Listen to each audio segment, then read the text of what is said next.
Well, hello and welcome to yet another exciting episode of Through the Looking Glass. Now, this is a two-part series where we showcase three animated short films. We have two very special guests right here in our studios, renowned animation filmmaker Kireet Khurana and his legendary father Bhim Sen, who's also a pioneer of the Indian animation industry. Kireet, Mr. Bhim Sen, thanks very much for joining us. Before we discuss with them their movies, let's take a look at the first animation short film, which is Trade.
आज जाने की जिद ना करो,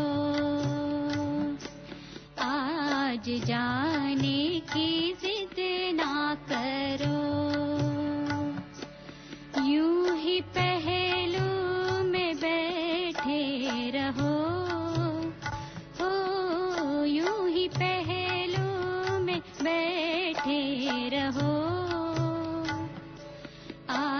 आज जाने की जिद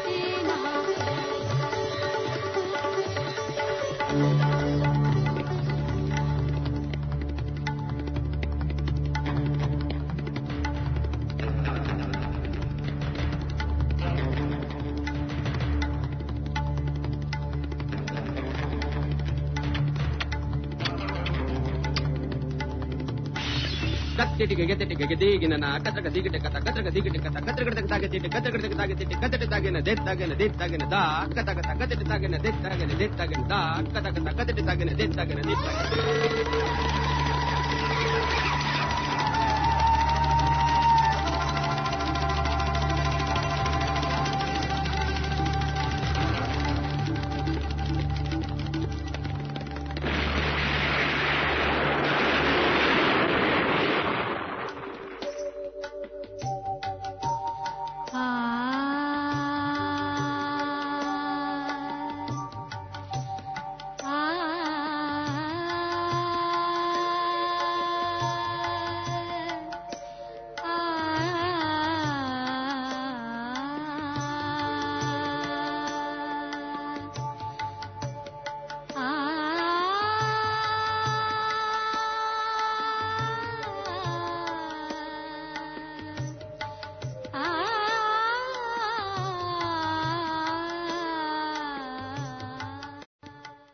All right, Kireet, we've just watched the movie. Now, the first thing that hits you when you watch it is that it has a very heavy Bollywood influence. Was it a conscious decision for you to, some sort of an undertone of Bollywood in it? No, I think the music really gives it the Bollywood undertone. The story by itself is quite a realistic one. And I think the question should go more to my dad because he's done the music for the film. So, was it a conscious decision for you to depict the moods of the character via this music, which is traditionally Bollywood? I would say that, first of all, the premise of the film is very Bollywoodish that way. And so that it was very easy to pick up the music which suits it. And I found it very interesting, and the visuals which are, very folk kind of music, folk kind of art, which is drawn by children or by, and even the colors, etc., everything which is used for the movie. It is just to get the feeling of the whole mood. The other thing is, Kireet, that the movie is dealing with a serious issue, and then you're showcasing it with these vibrant colors and a lot of Bollywood influence coming in. Was it conscious because you wanted to show the contrast and the helplessness that the character was going through to make it seem more sympathetic, more poignant? I think there was a conscious attempt because this movie was a part of a series called the Rights from the Heart series, in which we had 21 countries participating from all over the world. And the mandate was to do something on child rights, funded by UNICEF International. We wanted to, at least as a director, I wanted to have a style that was very Indian. So it had to have Indian motifs because it's going to be shown all over the world, and it had to have a very distinct Indian feel, look and treatment. What about the end of the movie, where you show the train spiraling? Does that really, was that again an attempt to show the kind of turmoil the woman's mind was going through towards the climax of the movie? Basically, we didn't want to necessarily have a happy ending to the whole thing because we just wanted to leave the film with an impact. Having said that, the train spiraling for me was a metaphor for, really, it's a train that is going nowhere. So it's maybe the dreams that is sort of being shattered, and you think you're going to a certain destination, and before you even get anywhere close to that, you're sort of the train is just off track, and it just sort of blasts in mid-air. Kireet, don't you see the importance, or don't you sense the importance of making this movie reach out to the wider audience, particularly given that the subject is Indian, the problem is something that we face in India and needs to be dealt at our own level, and a wider audience needs to be exposed to a film like this? We did try for 2-3 years to try and put it on the right platform, to give it to the right people and to have the right channels for dissemination of the film. we did not really get anywhere with that. Having said that, there is a certain longevity that every film comes with, and there's only as much effort you want to put into the marketing or the distribution of the film, and that didn't happen at that time. Today, of course, we are more equipped to handle the marketing of the film because of the internet, and we have more avenues and we have a lot more acceptance for films like that. But in the mid-90s, there was no acceptance for films like this, at least not in India. But you see that scenario changing? Of course, it is changing right now. All right, I mean, we didn't have programs like Through the Looking Glass before, right? Absolutely. So yes, of course, it's changing all the time. Well, the attempt at our end is as well to reach out to a wider audience, some brilliantly made films. We'll talk more about how the industry is evolving, and we'll showcase two more very interesting films, O and Locked, but that'll be after a very short break. We carry on with our discussion with our guests after that. Kireet Khurana and Mr. Bhimsen are right here in our studios. Take a break and come.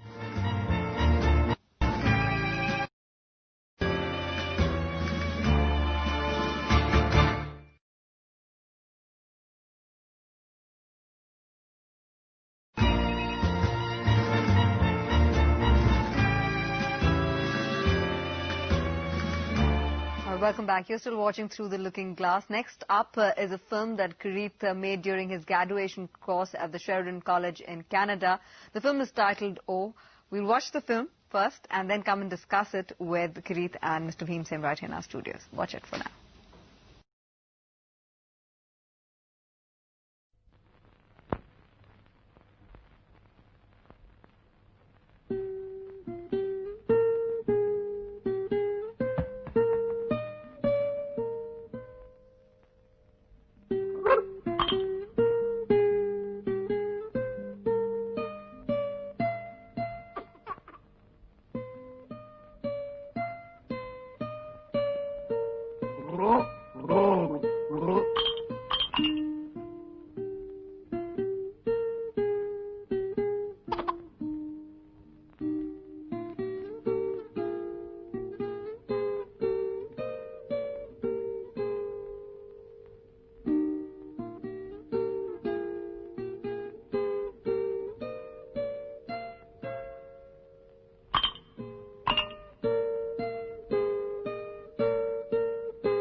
All right, Kireet, a very, very deep, philosophical, profound movie. Firstly, what got you to make a film like this? I'm told that, you are very, very influenced by the philosophies of J. Krishnamurti. Was that the key driving force? J. Krishnamurti, actually, he's been a big influence in my life. And of course, it's a carry forward from what my father sort of used to read. And it just happened that one of these days I just picked up the book and I was quite taken by his philosophy. J. Krishnamurti has been one of the most profound thinkers of our times, and if I were to sort of summarize his teachings in a nutshell, he's the kind of person who likes to decondition the mind, or have a mind without prejudice and fears. And you've done everything in the movie, right? From designing to working out the characters to the creative angle. How did you bring it all about? Well, that was a job because being in a film school, you have to have expertise in every single area, and part of the mandate of the film was to do all the jobs, learn all the skills that were involved in the filmmaking process. Also, the pattern of the movie, you've essentially used 2D animation. Was that conscious, and does that now, when you look back in hindsight, reflect the theme more aptly? There are a lot of things that 2D can do that 3D cannot do. Is in terms of self-expression, I've used pencil crayons as a technique, and there is a certain abstractness about the quality of the film in terms of the way I have tried to depict it visually. Was it a group effort, or was it just your own individual? No, it was my own film. There were a lot of people involved in the filmmaking process, but and we used to all help each other in our own films. But essentially, it was something that was conceived, from script to screen, was something that was my responsibility as a director. So, what did you make of it? I was amazed after seeing the film, number one. And more so, I think, if you talk about animation itself, animation is a process, where everything is done by the director, animator, musician, or whatever it is. It is not like hiring people and just doing your job, or actors or something. You have to draw it, you have to make the layouts, you have to color it also. And this is the discipline he went through in Sheridan College.